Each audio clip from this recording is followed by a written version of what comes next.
നമ്മുടെ ഹോസ്പിറ്റലുകൾ വളരെ ഡൈനാമിക്കായിട്ട് വർക്ക് ചെയ്യുന്ന സ്ഥലങ്ങളാണ്. ഇന്നലെ വരെ വർക്ക് ചെയ്ത രീതിയിലായിരിക്കില്ല ഇന്ന് നമ്മുടെ ഹോസ്പിറ്റലിൻ്റെ ആവശ്യകത. പ്രത്യേകിച്ചും നമ്മുടെ മെഡിക്കൽ ഫീൽഡ് വളരെ വലിയ മാറ്റങ്ങൾക്ക് വിധേയമായിക്കൊണ്ടിരിക്കുകയാണ്. നമ്മുടെ ഹോസ്പിറ്റലിൽ ഉപയോഗിക്കുന്ന സോഫ്റ്റ്വെയർ ഗ്രേപ്സ് ആണോ? ഗ്രേപ്സ് 100% ഒരു ഡൈനാമിക് പ്ലാറ്റ്ഫോമാണ്. ഒരു ഹെൽത്ത് കെയർ എക്കോസിസ്റ്റം എത്രമാത്രം ഡൈനാമിക് ആയിരിക്കണോ അതിനുള്ള പോസിബിലിറ്റി ഉണ്ട്. എങ്ങനെയാണ് അനുദിന മാറ്റങ്ങൾ ഗ്രേപ്സിൽ കൊണ്ടുവരുന്നത് നോക്കാം. ഗ്രേപ്സ് ഐഡിയമാരിലേക്ക് സ്വാഗതം.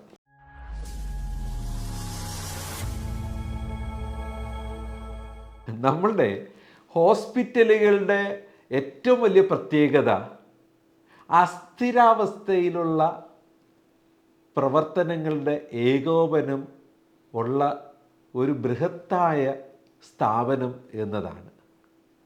ഇന്നായിരിക്കുന്ന അവസ്ഥയിൽ നാളെ ആയിരിക്കുക ഒരു ഹോസ്പിറ്റലിനെ സംബന്ധിച്ചിടത്തോളം അപ്രായോഗികമാണ്. തുടർ ചികിത്സയ്ക്കായി ഒരു പേഷ്യൻറ്റിനെ കരുതുന്ന രീതിയിൽ മാറ്റം, ഒരു ഡോക്ടറെ കാണാനായിട്ട് മാത്രം വന്നു കയറുന്ന ഒരു പേഷ്യൻറ്റിനെ ഏതെല്ലാം ഇൻവെസ്റ്റിഗേഷനിൽ കൂടെ കടത്തിക്കൊണ്ടു പോകണമെന്ന് സമൂഹത്തിൻ്റെ ആവശ്യമനുസരിച്ച് പ്രോട്ടോകോൾ മാറിക്കൊണ്ടിരിക്കുന്ന സാഹചര്യങ്ങൾ കോവിഡ് വന്നപ്പോൾ നമ്മളത് കണ്ടതാണ്. അതിനു മുമ്പ് നമ്മൾ ഹോസ്പിറ്റലോ പേഷ്യൻറ്റോ തീരുമാനിക്കുമ്പോൾ എനിക്ക് ഏത് തലത്തിലുള്ള ഇൻവെസ്റ്റിഗേഷനും ചികിത്സയും വേണമെന്ന് പിന്നീട് അത് സർക്കാർ തീരുമാനിച്ചു. അതിനുശേഷം അത് പിൻവലിച്ചു. അങ്ങനെ ഇന്നൊവേഷൻസിൽ കൂടെയും അല്ലാതെയും സാഹചര്യങ്ങളുടെ സമ്മർദ്ദം മൂലവും പ്രവർത്തനങ്ങളിൽ എപ്പോഴും മാറ്റം വേണ്ടി വരുന്ന സ്ഥലമാണ് ഹോസ്പിറ്റൽ. നമുക്ക് ഗ്രേപ്സിൽ ഗ്ലോബൽ സെറ്റിങ്സ്, ലോക്കൽ സെറ്റിങ്സ് എന്ന് പറഞ്ഞ് മൊത്തം 1478 സെറ്റിങ്സ് അറ്റ് പ്രസൻറ്റ് ഉണ്ട്. ഈ സെറ്റിങ്സ് എന്ന് പറഞ്ഞത് ഗ്രേപ്സിൻ്റെ ആ കംപ്ലീറ്റ് എക്കോസിസ്റ്റത്തിൻ്റെ ഫ്രെയിം വർക്കിനെ ചേഞ്ച് ചെയ്യാനുള്ള സംവിധാനം. നമ്മളൊരു ക്ലിനിക്കായി തുടങ്ങിയ ഹോസ്പിറ്റലിൽ ഒരു മെഡിക്കൽ കോളേജ് വരെ എത്തിയാലും നമ്മുടെ സോഫ്റ്റ്വെയറിനകത്ത് ഈ സെറ്റിങ്സ് മാറ്റിക്കൊണ്ട് തന്നെ വളരാൻ പറ്റും.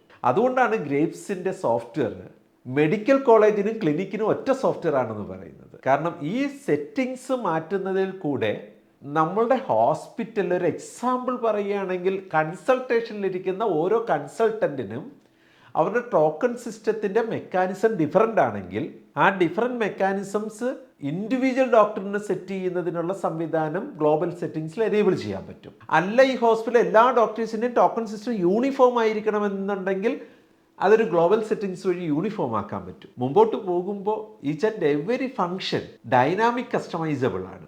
ഡൈനാമിക്കലി അത് മാറി വരുന്നതിന് സെറ്റ് ചെയ്ത് വെക്കാൻ പറ്റും. ഒരുപാട് മേഖലകളിൽ റൂൾസ് ആൻഡ് റെഗുലേഷൻസ് വേരി ചെയ്യുന്നുണ്ട്. ഹോസ്പിറ്റലിലെ ഫെസിലിറ്റീസ് വേരി ചെയ്യുന്നുണ്ട്. അതനുസരിച്ച് ചില സംവിധാനങ്ങൾ ഹോസ്പിറ്റൽ മാനേജ്മെൻറ്റ് സോഫ്റ്റ്വെയറിലും മാറേണ്ടി വരും.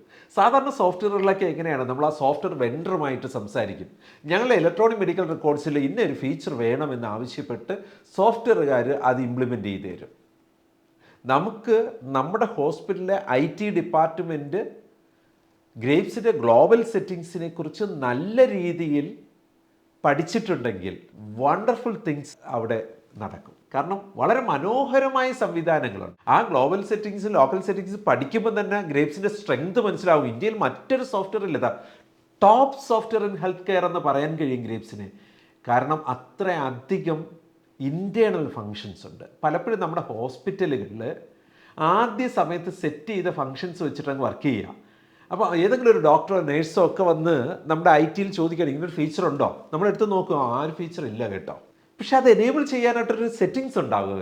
അത് നമ്മുടെ ഗ്ലോബൽ സെറ്റിങ്സിൻ്റെ പഠനത്തിൽ കൂടെയാണ് സാധ്യമാകുക. ഇനി നിങ്ങൾക്ക് എത്രമാത്രം ഗ്ലോബൽ സെറ്റിങ്സും ലോക്കൽ സെറ്റിങ്സും കൈകാര്യം ചെയ്യാൻ അറിയാമെന്നത് നിങ്ങൾക്ക് തന്നെ ടെസ്റ്റ് ചെയ്യാനായിട്ട് ഗ്രേപ്സിൽ ഒരു എക്സാമിനേഷനുണ്ട്. ഓൺലൈൻ എക്സാമിനേഷനാണ്. അത് അറ്റൻഡ് ചെയ്യാം.